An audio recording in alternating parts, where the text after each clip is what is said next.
Let's talk about tire separation. Bright asked a very good question here. How can you know whether a tire is going to have a separation before you buy it?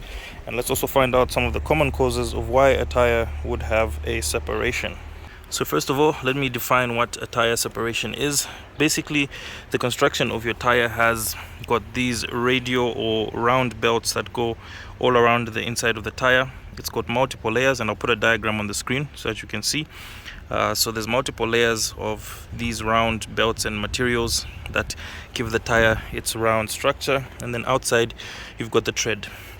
So basically what happens when your tire has a separation, it means that one of the belts that gives your tire that structure inside has broken or collapsed, and normally a tire separation can be seen right on the surface of the tire. And not only can you see the tire separation on the tire, but you'll also be able to feel it in your car. So how you can detect that your car has a tire separation: first of all, the car will start shaking. Just even as you start off driving slowly, you can immediately feel the car shaking, whether it's left or right, because normally when a tire separates, the bulge or the surface difference is actually quite big and quite noticeable. So as you're driving your car, you can feel it just from when you start off. The car starts to shake a bit. When the speed increases a bit higher, the separation might not cause the car to vibrate at that point, but you can really feel it heavily shaking at low speeds. Then also when you look at the tire and you rotate it, obviously this one doesn't have a separation, but when you just physically look at your tire and you're rotating it, it's supposed to be flat. As you can see, the surface is flat, but on a separated tire you'll be able to see either on the right or the left side that the tire has this lump, so it's going to be elevated on one side.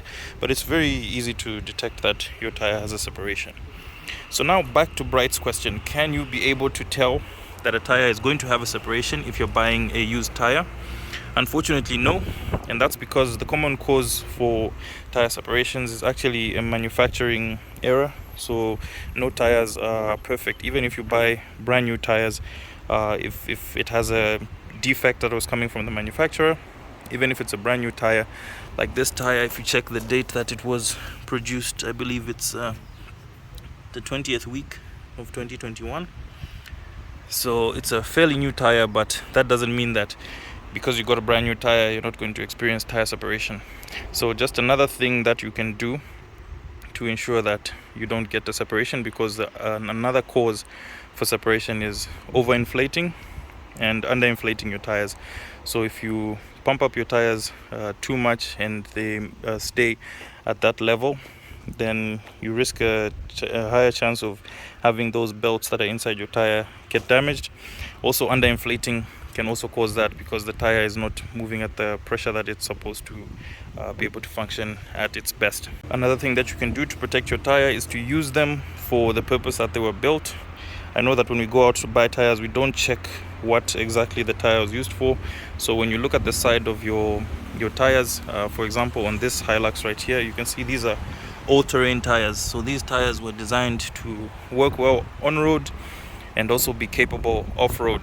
So if you take those off-road and you are driving over stones and rough surfaces, they will pretty much be fine and not have any issues. But for example, if you buy these tires right here, which are low-profile tires meant for a car that's going to be doing on-road driving for the most part, and you frequently use these to drive off-road, so you're going over stones, you're going over rough surfaces, then you risk damaging the belts that are inside this tire, because they were never designed to be flexing in that way.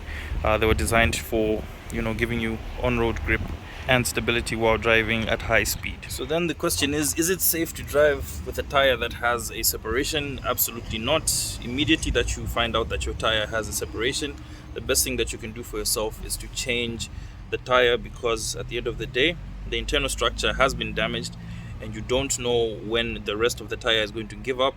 And obviously, I don't even have to say it, it's a dangerous thing to have a tire blow out on you when you're driving on the road. So the best thing that you can do is, once you detect that your tire has a separation, that's that shaking, that vibration when you're driving at low speeds, make sure that you go out and get yourself a new tire, and you'll be good to go. So don't play around with a tire that has a separation. So I hope somebody learned something from this video, and yeah, keep the questions coming so that everybody can be learning the new information about tires and all things cars.